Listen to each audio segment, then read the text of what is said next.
Hello મિત્રો, કેમ છો? હું હરપાલસિંહ વાઘેલા આજે તમારા માટે એક વાર્તા લઈને આવ્યો છું, જે આપણા વિદ્યાર્થી મિત્રોને ભગવાન શ્રી રામ અથવા રામાયણ વિશે ખૂબ ઓછી ખબર છે. તો એમને હું રામ જન્મની કથા વિશે થોડી માહિતી આપું.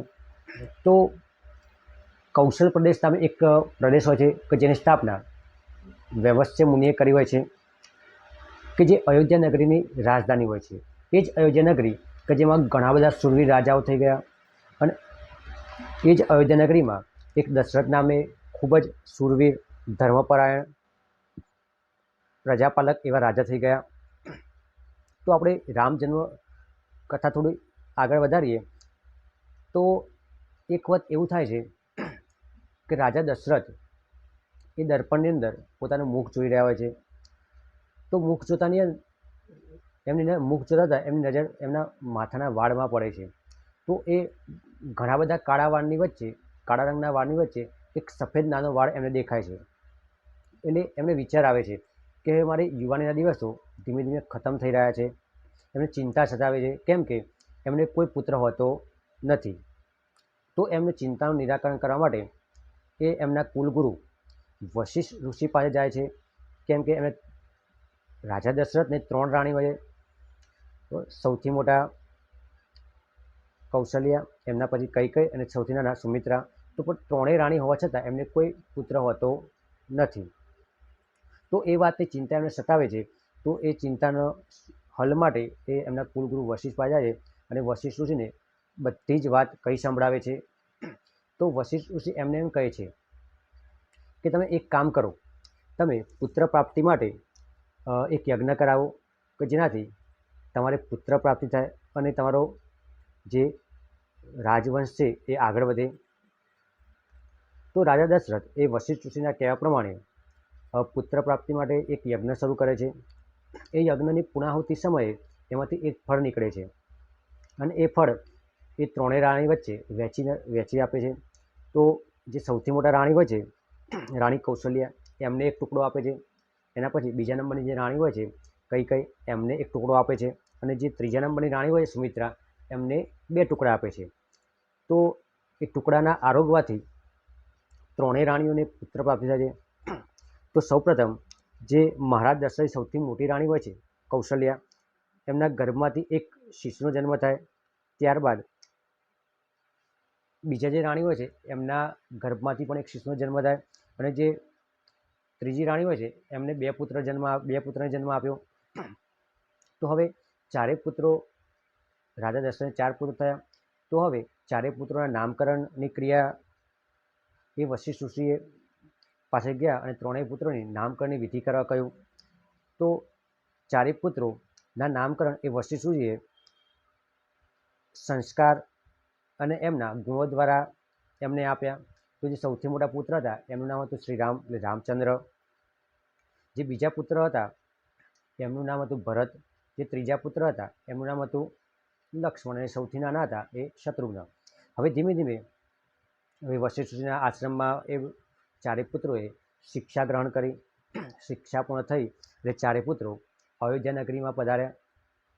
હવે રાજા દશરથ એ 4 પુત્રોને જોઈને એમને એવું થાય છે કે હું 4 પુત્રો ધીમે ધીમે મોટા થઈ ગયા છે, તો હું 4 પુત્રોના લગ્ન કરાવી દઉં.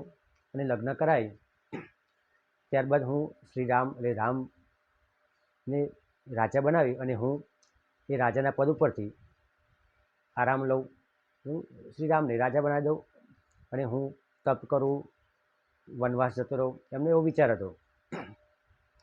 એ વશિષ્ઠ એ વાત કરતા જ હતા કે હું 4 પુત્રના લગ્ન કરાવું. એ વાત કરતા હતા ત્યાં એટલામાં વિશ્વામિત્રી ઋષિ અયોધ્યા નગરીમાં આવ્યા.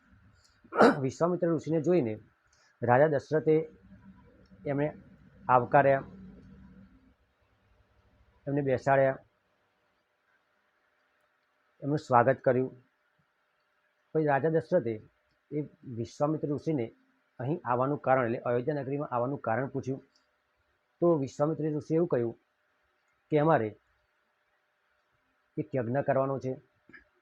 તો એ યજ્ઞની પૂર્ણાહુતિ સુધી અમારે ત્યાં તમારા પુત્ર શ્રીરામ ને અમારે સાથે લઈ જવા છે, કેમ કે અમારા આશ્રમની આજુબાજુ એક ગાઢ જંગલ છે અને ત્યાં ઘણા રાક્ષસો છે, જેમ કે મારીચ. એ મારીચ રાક્ષસ એ અમને યજ્ઞ કરવામાં ખલેલ પહોંચાડે છે. તો રાજા દશરથને વિચાર આવ્યો કે હજુ શ્રીરામ તો બાળક કહેવાય. રાજા દશરથ એવું કે વિશ્વામિત્રને કે શ્રીરામ તો હજુ બાળક કહેવાય, તો એ બાળકને તમે લઈ જાઓ છો, એના કરતાં મને લઈ જાઓ. પરંતુ વિશ્વામિત્ર ઋષિ એ શ્રીરામ વિશે જાણતા હતા, શ્રીરામની શક્તિ વિશે જાણતા હતા, એમની શસ્ત્ર વિદ્યા વિશે જાણતા હતા. એટલે વિશ્વામિત્ર ઋષિએ એવું કીધું કે ના, તમે નહીં, પણ હું તમારા પુત્ર રામને લેવા આવ્યો છું, કે જે અમારા યજ્ઞ પૂર્ણાહુતિ સુધી અમારા સાથે રહેશે અને રાક્ષસોનો સામનો કરશે. તો વશિષ્ઠ ઋષિના સમજાવવાથી રાજા દશરથે એ શ્રીરામ અને તેમના બીજા નાના પુત્ર લક્ષ્મણને એ વિશ્વામિત્ર ઋષિ સાથે એમના આશ્રમ મોકલ્યા, જ્યાં મારીચ નામનો રાક્ષસ હતો, જે ઋષિઓને યજ્ઞ ભંગ કરતો, ઋષિઓને સતાવતો, એમને મારતો. તો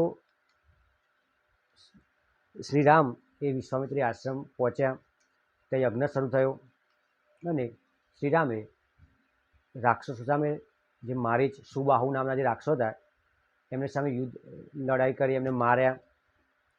અને એ રીતે વિશ્વામિત્ર ઋષિએ પોતાનો યજ્ઞ પૂર્ણ કર્યો. તો આપણી જે કથા છે એ આપણે અહીં સુધી રાખીએ. હવે નેક્સ્ટ જ્યારે આપણે ફરીથી મળીએ ત્યારે હું તમને અહીંથી આગળ જે તારકાવધ કર્યો આપણે એના વિશે ચર્ચા કરીશું. તો તમને આ રામ જન્મની કથા કેવી લાગી એ તમે મને જરૂર કોમેન્ટ બોક્સમાં કોમેન્ટ કરજો. તો તમારા પ્રતિભાવના આધારે આપણે હજુ રામાયણની આ કથા આગળ વધારીશું અને તમને રામાયણના જે તમે ના સાંભળ્યા એ પ્રકારના કિસ્સા પણ તમને કહીશું. તો તમને જો મારી આ નાની કથા વાર્તા તમને ગમી હોય તો તમે મારા વિડીયોને લાઈક કરો, તમારા મિત્રોને શેર કરો, કે જેથી કે જેમને રામાયણ વિશે, રામ જન્મ વિશે ના ખબર હોય એ અમને ખબર પડે. તો તમને વિડીયો ગમે તો લાઈક કરો, તમારા મિત્રોને શેર કરો અને આ સ્માર્ટ નોલેજ હબ ચેનલને સબસ્ક્રાઈબ કરો. તો હું અહીં પૂર્ણવિરામ મૂકું છું. હવે આપણે નેક્સ્ટ જ્યારે ફરી વિડીયો બનાવું ત્યારે મળીશું.